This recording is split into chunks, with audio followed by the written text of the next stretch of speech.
All right, everyone, mommy and daddy, well, great-grandma and great-grandpa, I suppose, at their age level, are fighting again. Nancy Pelosi and Bernie Sanders having it out.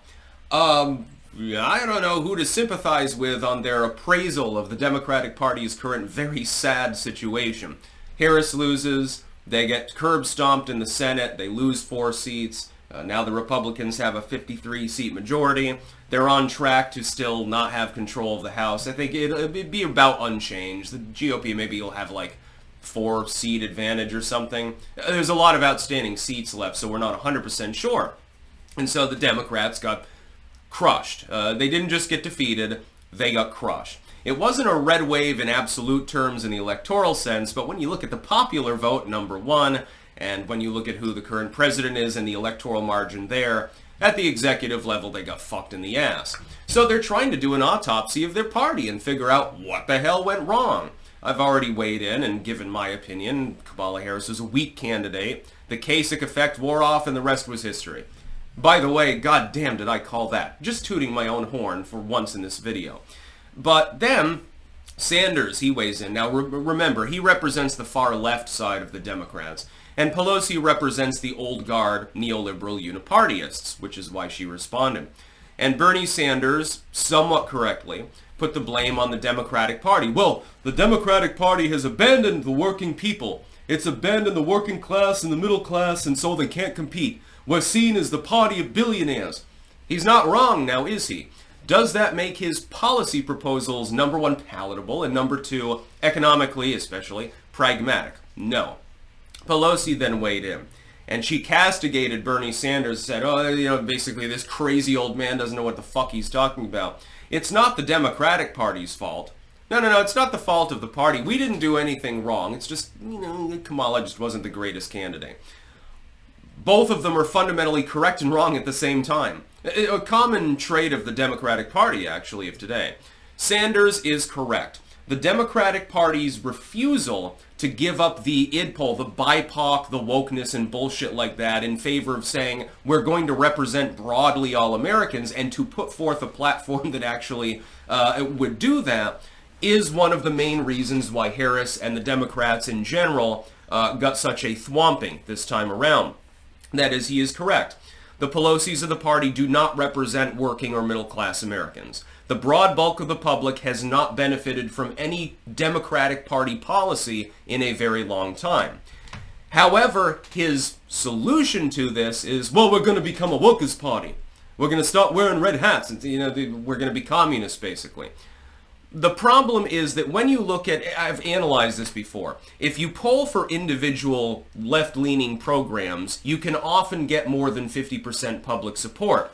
But Bernie Sanders and the Geek Squad, the AOCs and Tlaibs of the world, etc., the far left, they insist upon effectively stuffing everything into the cornucopia and offering it to you all at once. Well, just because you happen to like, for instance, let's say you're a garden variety liberal, and you're like, well, yeah, I would like, free healthcare, but I'm not so much a fan of these other policies. Or, hey, yeah, I too hate guns and want to restrict because the government has told me that some pew-pews are worse than others. I want to ban those, but I don't want higher taxes. I like environmentalism. I think it's great that the government should invest in green energy, but I really love my AR-15. See, the problem is that when you get that broader approach, everything falls apart, and the left has done this over and over. Pelosi, meanwhile, is fundamentally correct on the pragmatic end. The specific solution that's offered by people like Bernie Sanders as to how to transform the party. We're going to become the workers' party. We're going to become like the NSDAP, minus maybe the ethnic variation, by the way. Otherwise, I too want to construct an Autobahn, but only for EVs. His policies are not pragmatic. Pelosi is fundamentally correct, but she's also simultaneously wrong because technically the actual problem he's addressing, he's completely right about. It's just that he doesn't have any solution to it. But Nancy Pelosi pretends not to understand this. Dude, she's been in office forever. I think since before most of us were born. She has benefited nobody but herself and her insider trading husband in that entire time. Sanders' gripe is fundamentally correct. It's just that the solution that he offers is bullshit. And I guarantee you've got two paths. Well, technically, you've got three paths that the Democratic Party can take right now. You lost, you got crushed, you got shellacked, whatever term you want to use. You can go down the Bernie Sanders path. Left eye is the party. You can turn your party into a dedicated socialist front and lose. Or you can stick with the Pelosi's, with the uniparty neoliberals, and you can lose.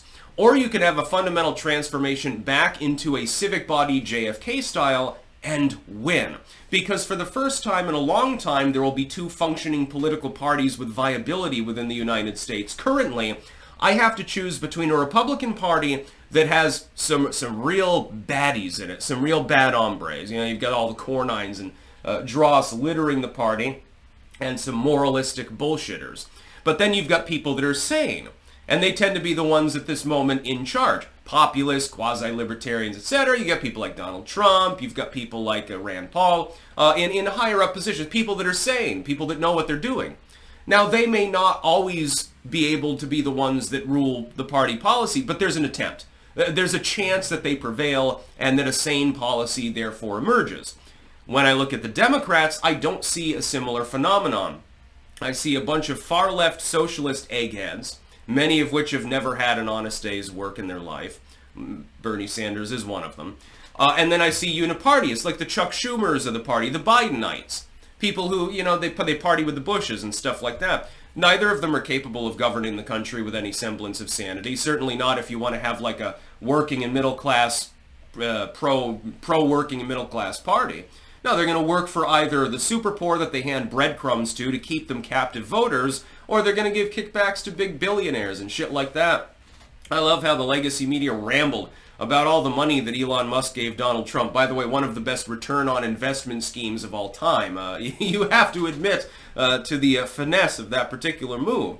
Meanwhile, you've got billionaires getting their campaign donations bundled via ActBlue and other groups, like 3-1 for the Democratic Party. Yeah, the Democrats are going to work for the little guy. Remind me of a time that you've done that since the Clinton era, because I ain't seeing it. I try to keep up to date on my politics. It doesn't seem like the Democrats have really uplifted anyone. The middle class is shrinking. The prices are too damn high, literally and figuratively. You're starting wars and doing stupid, goofy shit, and the Republicans are trying to stop you.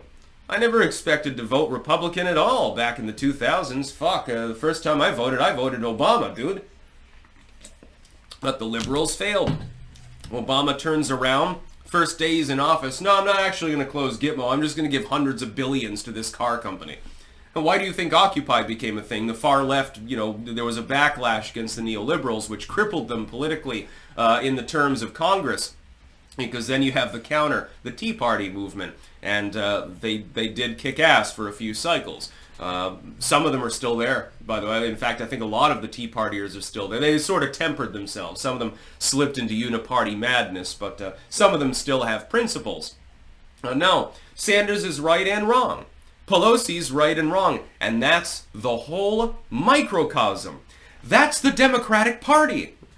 When you really think about it, what's been happening over the last decades? It's a tale of two cities, so to speak. You've got the neoliberals who can't govern because they're too busy sucking the cock of a bankster. And you got the far left that identifies that that's a problem, but then creates its own fucking problems. Because people don't find socialism to be broadly palatable in the United States. And the neoliberals could learn something from the left, and the left from the neoliberals, but these people are, it's like oil and water. It's never going to happen. Their party might not actually be able to reform at all under its current schema. You may have to have the ultimate collapse of the Democratic Party before you can actually scrape something together that's capable of winning an election. Which is sad, because I don't want one-party rule. You think I trust the GOP as far as I can fucking throw them? I like Trump, I like Rand, there's a handful of others that I like, Boebert and, Anna Luna, but by and large, fuck the Republicans. You're not going to find me registering with a party. That's about all. Peace out.